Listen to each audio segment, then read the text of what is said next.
హల్లెలూయా. దేవుని నామం పేరిట అందరికీ వందనాలు చెల్లిస్తున్నామమ్మా. యేసు ప్రభు సిలువలో పలికిన 4వ మాట ఈరోజు మనం చూస్తున్నాం. 3 మాటలు మనం పూర్తి చేసుకుని 4వ మాటలోకి మనం వచ్చి ఉన్నాం. యేసు ప్రభు పలికిన 4వ మాట మార్కు సువార్త 15వ అధ్యాయము 34వ వచనంలో, నా దేవా నా దేవా నా చేయి ఎలా నీ విడిచితివని తన తండ్రిని దేవుడు ప్రార్థిస్తూ విజ్ఞాపన చేస్తూ మురపెడుతున్న సమయం అని ఇది మనం చెప్పుకోవాలి. ఈ మాటకి అర్థం ఏంటంటే, దేవుడు అంతటి వాడు కూడా తన తండ్రి చేయి విడిచిపెడితే ఆ మరు నిమిషమే మరణం అతని ముందుకు వచ్చి నిలబడింది. కాబట్టి మనము ఈ లోకంలో అనేక మార్లు దేవుడి చేయి విడిచిపెట్టేవారిగా ఉంటున్నాం. ఈ 4వ మాట దేవుడు మనకి గట్టిగా మన అందరికి కూడా హృదయాలకు నాటుకునేలా చెప్పాడు. ఏంటి ఆ మాట, ఏంటి ఆ గట్టితనం అంటే, తండ్రి చెయ్యి విడవకూడదు. ఎటువంటి పరిస్థితుల్లో కూడా తండ్రి చెయ్యి మనకి తోడుగా ఉందనుకో, వాటిలో మనం జయిస్తాం. ఇప్పుడు ఉదాహరణకి మనం చూసాము, రోమీలు తనని ఎంత హింసిస్తున్నారు, ఎంతగా కుర్రాలతో కొడుతున్నారు. అసలు ఆ సిలువ ఎత్తుకుని 1 అడుగు 2 అడుగులు వేయాలంటే చాలా కష్టం. ఒక సీమోను సిలువ ఎత్తుకున్నప్పుడు కొంచెం దూరం కూడా నడవలేకపోయాడు అనేది మనం చూస్తున్నాం. కానీ యేసు ప్రభు కింద నుంచి పైకి ఎక్కాడు ఆ సిలువ ఎత్తుకునంటే అది యేసు ప్రభు తండ్రి చెత్తి, ఆయన తండ్రి చేతిలో ఆయన ఉండబట్టి, ఆయన తండ్రి చేతి ఆయన బలము పుణ్యాన అంత భయంకరమైన సిలువను మోసుకుంటూ పైకెక్కాడు. అదే తండ్రి చెయ్యి విడిచుంటే, తండ్రి లేకుండా ఆయన ఒంటరిగా ఉంటే ఈ పని జరిగేది కాదు కదా.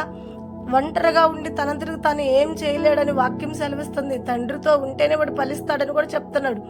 అలాగే యేసు ప్రభు ప్రతి శ్రమలో ఆయన జీవించిన 33.5 సంవత్సరంలో ఈ సిలువ చాలా భయంకరమైంది.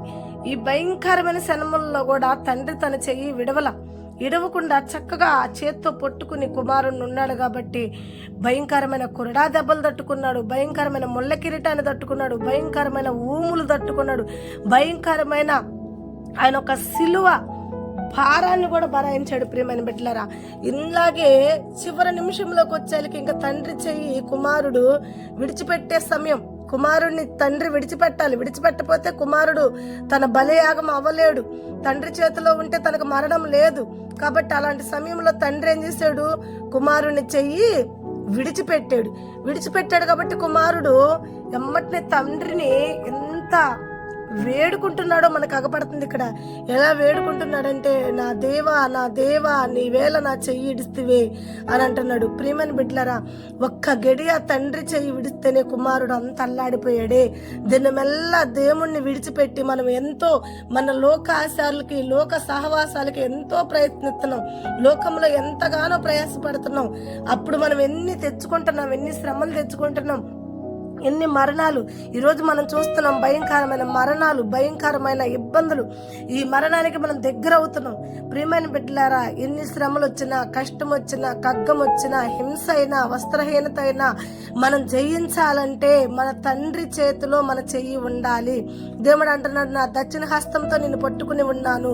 నువ్వే స్థితిలో పడిపోయినా, ఏ పరిస్థితిలో పడిపోయినా అపాయం ఏది రాకుండా నీ ప్రాణాలని నిన్ను నేను కాపాడుట కొరకే నేను పట్టుకుని ఉన్నానని దేవుడు ముఖాముఖంగా మనతో చెప్తున్నప్పుడు మనందరం కూడా తండ్రి చెయ్యి విడవని బిడ్డలుగా ఉండాలి. దినమెల్లా ప్రార్థించుకునే వారిగా ఉండాలి.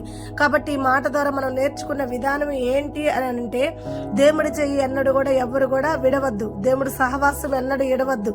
దేవుడు సహవాసంలో మనకి నిత్య జీవం ఉంది. దేవుడు సహవాసంలో నిత్య జీవం ఉంది కాబట్టి కుమారుడు ప్రార్థించాడు. కుమారుడు మనందరి కొరకు ప్రాణం పెట్టాడు, కానీ నిత్య జీవం మరలా పొందుకున్నాడు. పునరుద్ధానం కూడా దేవుడు ఇచ్చాడు. కాబట్టి ప్రియమైన బిడ్డలారా, మనం పునరుద్ధానం పొందుకోవాలన్నా, నిత్య జీవం పొందుకోవాలన్నా దేవుడి చెయ్యి ఎన్నడూ కూడా విడవద్దు. దేవుడి చెయ్యి పట్టుకుని ఉందాము. దేవుడు ఎలా ప్రార్థించాడు, ఒక్క గడియ తండ్రి చెయ్యి విడిస్తేనే దేవుడు అంతగా మొరపెట్టాడు.